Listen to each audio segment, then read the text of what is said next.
Pag isend mo siya today before 3 p.m. Bukas darating na po yan anywhere in South Korea. Kung like Saldi Andudong at kapatid ko na mga comer, hindi sila newcomers, yung re-entries, ano mo tamang term, yung bumabalik na ba, may record na ba, mabilis lang at hindi po sila masyadong magastos kasi wala na silang babayarang uwa, hindi na po sila papamedical at hindi na rin sila magpidos. Para sa aming hapunan ay nagluto po ako ng paboritong sabaw ni Daddy Insoy at Little Insoy mga kabisdak. Kung gusto niyo pong malaman ay stay tuned. Mabilis lang po itong lutuin at hindi siya madaming ingredients pero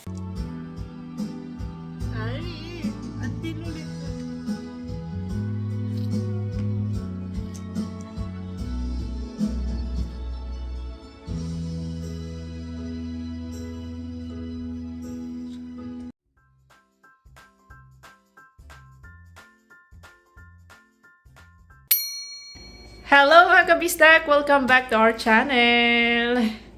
In today's video ay ipapadala na po natin yung mga jackets na binalot ko last week. Ipapadala natin sila today with Daddy Insoy. Si Daddy Insoy po ang magbabox. Ako po yung supervisor. Ibibigay ko din sa kanila itong bulad kasi uuwi. Itong tuyo, dried fish kasi uuwi naman ako ng Pinas. Kami ng Pinas. Sa second week ng January. Last week na ngayon ng December guys. So, okay na sa akin. Bigay ko na lang. Then, 5 jackets po yan. Mga padded jacket yan mga kabisdak. Ito yung tira na lang na spam say. Kung mas marami pa sana akong canned goods, ibibigay ko. Ito lang natira mga kabisdak. Tapos, itong candy. Bigay natin para pag maboard sila. Kainin na nila itong ating candy habang nag-o-open, nagbubukas sila ng mga oyster. Yan. Pampatanggal langsa. Pampatanggal umay sa mga oyster. Nagbubukas po sila ng oyster. Ang trabaho ng mga seasonal farmers galing sa amin sa Bohol, from Ubay. Ako Anda po ang town ko sa Bohol. Sila is taga Ubay. Sila si Ate Alisa. Ma'am Alisa pala. Until March daw, sabi ni Daddy Insoy, usually yung mga seasonal farmers na nagbubukas ng oyster until March. May tumatawag kay Daddy Insoy. Lunes po ngayon, wala po akong klase tuwing Lunes mga kabistak. Tuesday until Friday lang po ang pasok ko sa school and sa Hagwon. Si Kunoni umuwi na siya sa Seoul kahapon Sunday. Si Little Insoy nasa school na. I-insert ko po yung video with Kunoni kahapon kasi mga kabistak, nagluto siya ng egg soup. Sabi niya sa akin, Ulke, i-vlog mo ako, nagluluto ako ng masarap na egg soup. So, panoorin niyo mga kabistak yung kanyang recipe.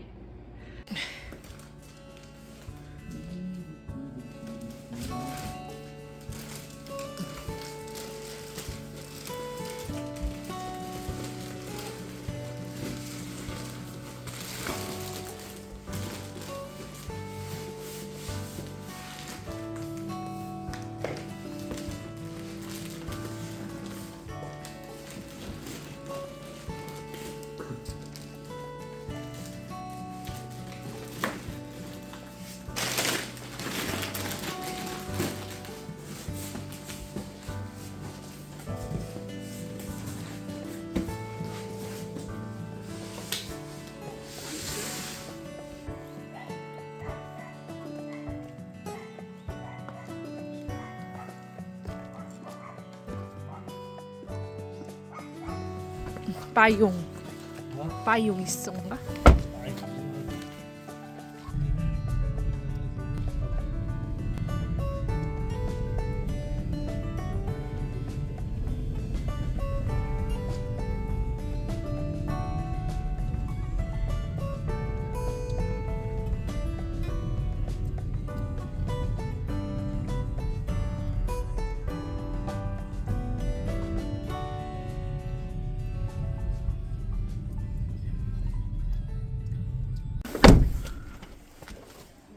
Nasa post office na tayo guys, dito sa aming barangay.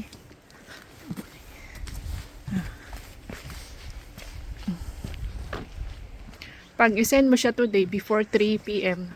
Bukas darating na po yan anywhere in South Korea.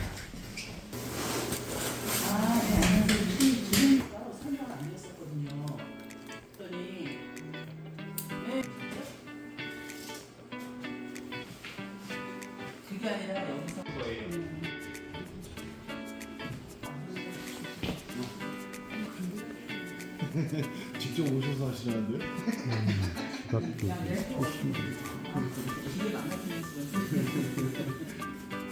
아직 거기 청소도 못했어. 이제 딱 다른 데 정리 온 거지. 저는 아버지 오셔서 좀 편한가 해. So, dadaanan din natin guys. May meeting po sa mga families na mag-i-invite ng mga Pinoy, ang mga farmers dito sa Korea na may family in Pinas like me. Family invite na seasonal farmers. May meeting po sila today para sa next year na process. Ayun po ating pupuntahan, and then may bagong bukas na laundry shop dito sa aming barangay mga kabisdak. Opening po to, they invited si Daddy Isoy kasi barangay Kagawad siya, tangos ng ilong yun. Looks ka very nice. Matangos yung ilong pero malaki yung butas. Yung sa akin, pango na malaki yung butas. Kumana eh. Pinapalaki niya lalo yung butas na kanyang ilong. So yun guys, dito lang, malapit lang sa post office yung bagong laundry shop. Program siya ng government. Ang mga workers dito is yung mga senior, yung mga oldies. Binibigyan sila ng extra job ng government. Sila yung mag-ooperate, may cashier. Sila yung laundry shop nga, sila yung mga tauhan sa laundry shop, yung mga oldies natin.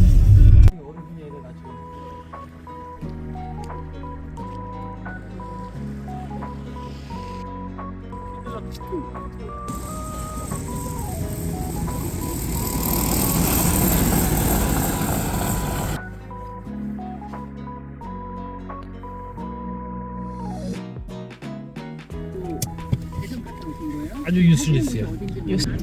Madaming tao sa loob guys. So wala tayong upuan. Diretso na lang tayo doon sa meeting. 3 o'clock po ang meeting doon sa seasonal farmers na family invite.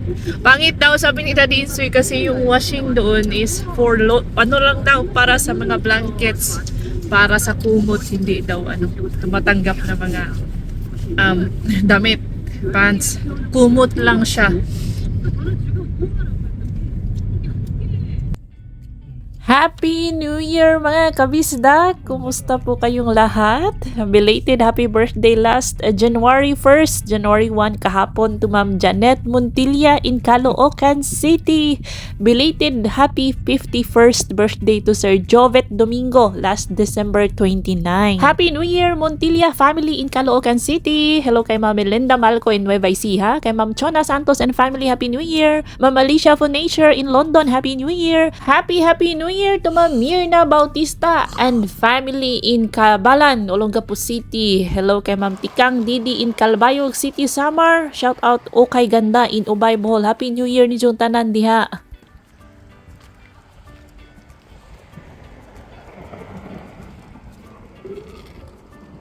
어. Jugigo na. Water is coming out. That's why meron pipe there.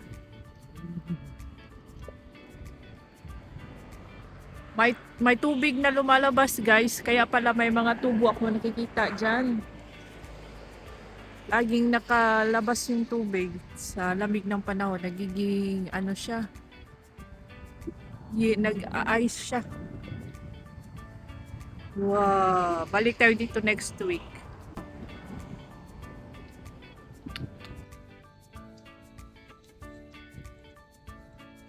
Beba, 1, 2, 3, go. Hindi pa matigas yung tubig pa siya, oh. Hindi pa matigas mga kabistak. Last year, lumapit ako dyan. Papunta doon, nung tigas na tigas. Sa January, matigas na to.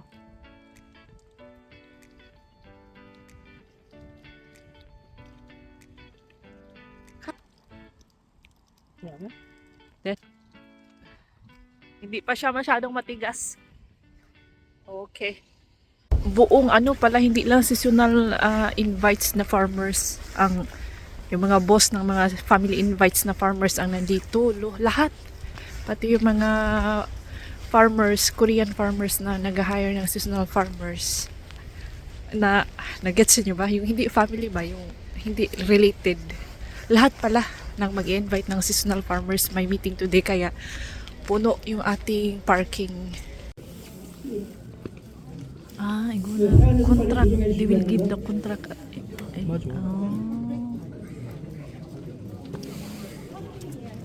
Igo before wala gano'n.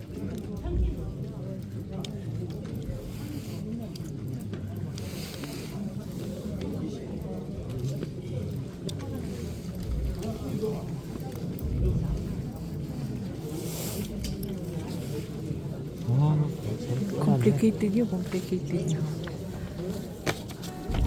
Ang taga-agriculture's office, sila po ang gumagawa at naghahanda ng ating labor contract. So, ang napansin ko sa kontrata this year is nagtaas konti ng salary. Every year dito sa Korea mga kabisda, kahit sa ang sektor, lahat ng sektor ay nagtataas po sila ng salary talaga. So, sa mga farmers, same din, nagtataas sila ng salary every year. And then, may nag-iba lang sa mga may nadagdag sila mga conditions at yung working time may mali po sa kanilang ginawa sa working time. So, i-explain ko po yan mamaya. So, yan, as early as first week of January, nag-start na kaming mag-process ng mga papeles.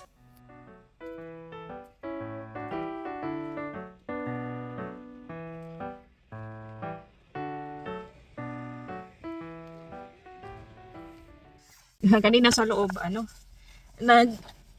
nagrereklamo po yung mga boss, mga Koreanong boss na farmers kasi yung nasa labor of contract, yung nasa kontrata ang nakalagay na working time is starting 9 to 5. So kung kukumputin mo siya 9 to 5, 8 hours, tama naman na 8 hours ang working time per day. Pero hindi sila nag-add ng 1 hour break time para lunch break.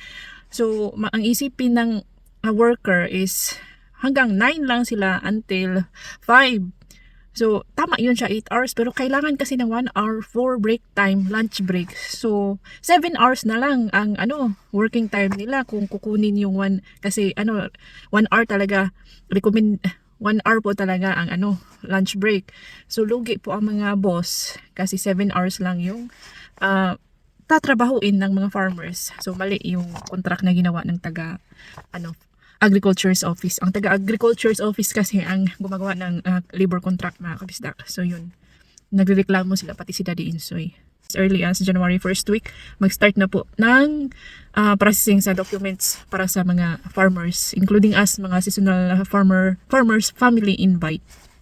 Start na ng processing January, and then by 3rd week siguro ng January or 1st week ng February, lalabas na yung kanilang visa issuance number. Yun po ang ipapasa namin sa Korean Embassy. Kami mga employers, ipapasa namin yun sa Korean Embassy sa Philippines.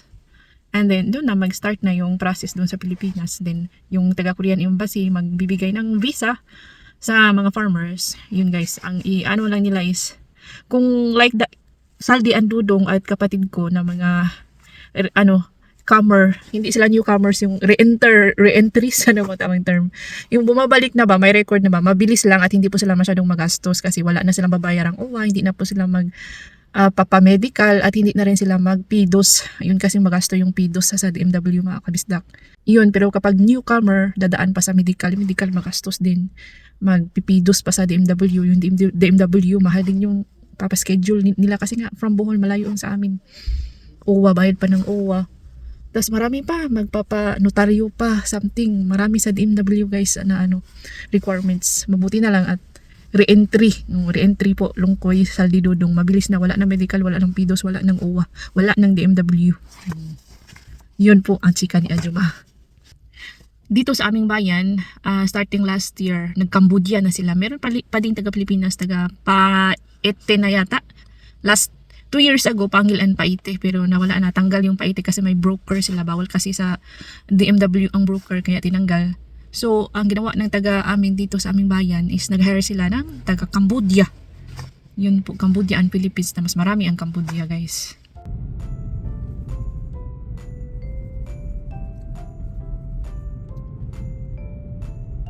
For dinner mga kabisdak, nag-slice na po ako ng mga cabbages para sa ating coleslaw. Bumili na din po ako ng coleslaw dressing ng brand Otogi o basta Otogi na brand mga kabistak. Masarap po yan. Pero wala tayong carrots. Wala tayong carrots pero sige na lang. Imagine lang natin na may carrots. And then beef. Gagawa po ako ng sabaw. Muguk. Sabaw ng radish. Gusto po ito ni Little Insoy guys. Sabaw ng radish na may half nito. Ihalo natin sa sabaw ng radish yung half. Tapos yung half naman is steak natin. Iyan.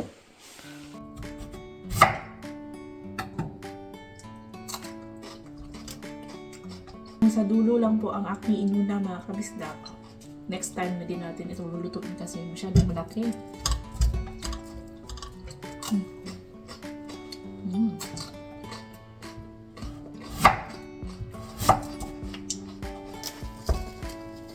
Lost in love. Now you can will survive. When you're hungry, love will keep us alive. I'll die for you. Kunting karne lang po ang ating kakailanganin. Yan, okay na yan mga kabistak.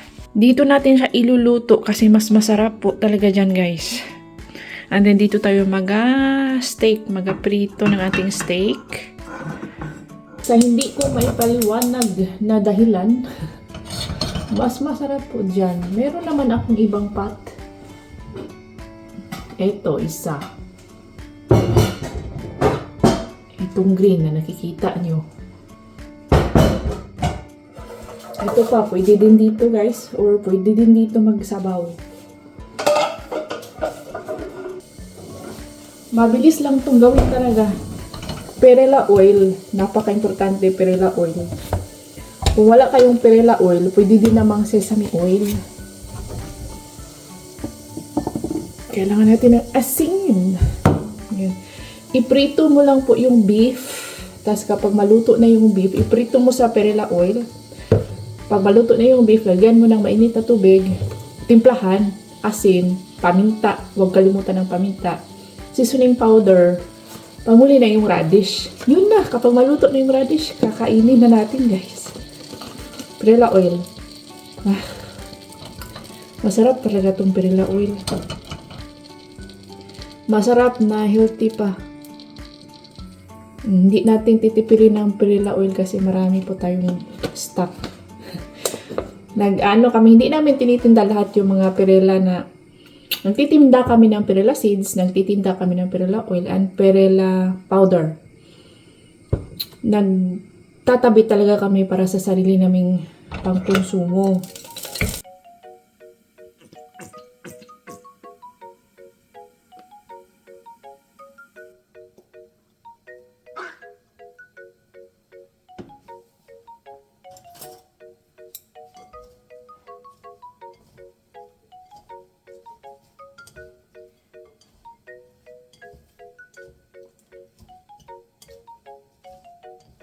First time ko pang gumamit ng sauce na to, pero yung amoy niya, winner.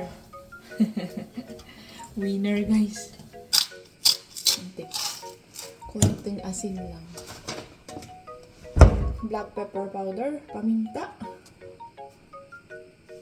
Kunti lang din. Haluin.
Alam niyo mga kabisda kung bakit gusto ito ni Daddy Insoy dahil suwabe lang ang kanyang lasa. Unlike sa bulalo na parang malalasahan mo talaga yung lasang-lasa yung baka ba.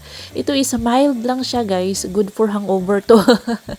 Good for yung naghahanap ka ng medyo suwabe lang na sabaw. Oh, ako dito is tinatry ko yung ginawa ko na may mayonnaise, coleslaw na may mayonnaise and yung coleslaw na sauce. Oh, yan. Gawa ko, mahal ko. Oh, love na love ko yung ginagawa ko, mga kabisak. Sarap na sarap ako niyan. Tikim lang yan ha, pero ewan ko, naging hapunan ko na yan mga kabisdak. Tikim lang daw, pero nakadalawang ulit si Ajuman yan guys. Itong coleslaw, hindi po ito para sa akin. Nagsisipag po akong gumawa nito for Daddy Insoy dahil maganda ito sa digestion, maganda sa tummy mga kabisdak. Kaya kahit hindi bet ni Daddy Insoy ang lasa nito, ay gumagawa pa rin ako para sa kanyang kalusugan.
정우 왔어요. 우이, 중어 텀블러 왔어. 중어 텀블러 나부땅 텀블러. 우와. 조심해. 조심해 가요. Acha, hala. Giaway na lang. Umanti kishme.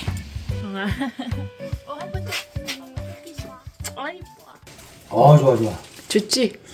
콜슬러 먹어봐. 아. 아. 콜슬러 먹어봐요.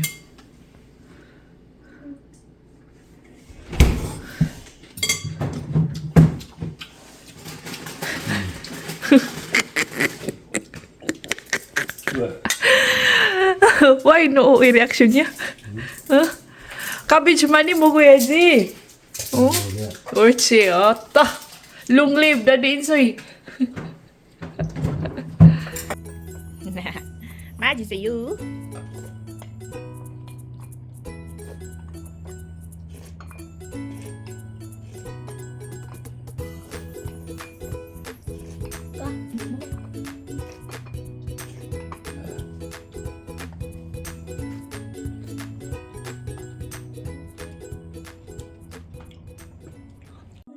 I'm not that strong. It's nice to know that there's someone I can turn to who will always care. You're always there when there's no getting over that rainbow. When my smallest dreams won't come true, I can't take all the 왜 그래? 하지마!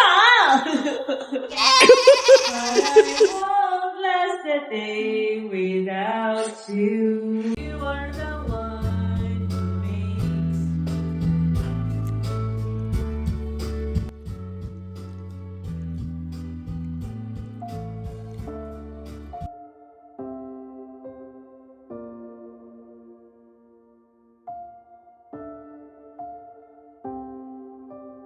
Ali, Auntie Lulit.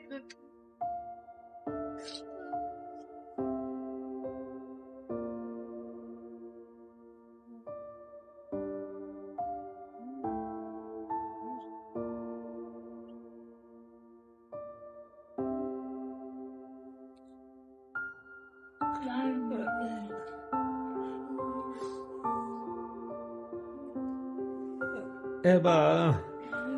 어?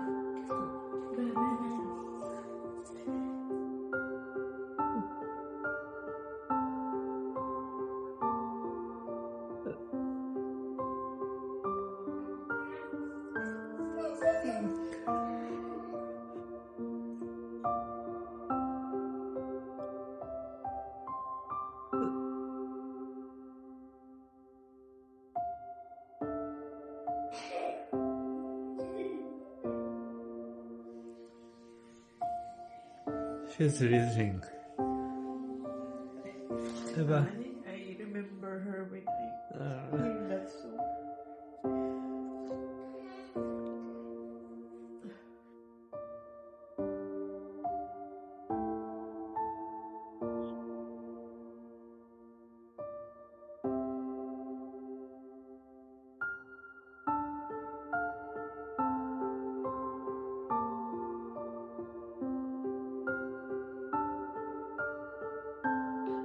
Which song이요? I'm gonna practice that song. 진짜. 뭐야? Matutulog na po kami ni Little Insoy mga kabisdak. Pero si Daddy Insoy, kumakanta pa. Na ano guys, namimiss ko talaga yung tita ko kapag narinig ko yung mga kanta namin. May mga kanta na nagre-remind me of her. Hanggang ngayon, nalulungkot pa rin ako. Nasasaktan. Malungkot makabisdak. Malungkot mawala ng mahal sa buhay. Sa lahat ng mga nawala ng mahal sa buhay, ano nyo lang, na I feel you. Hindi pala ganun kadali mawala yung sakit. Habang buhay mo, dadalhin yung sakit. And that's all for today's video mga kabisdak. See you on our next vlog. Please like, comment, share, hype, and subscribe. Ingat lahat!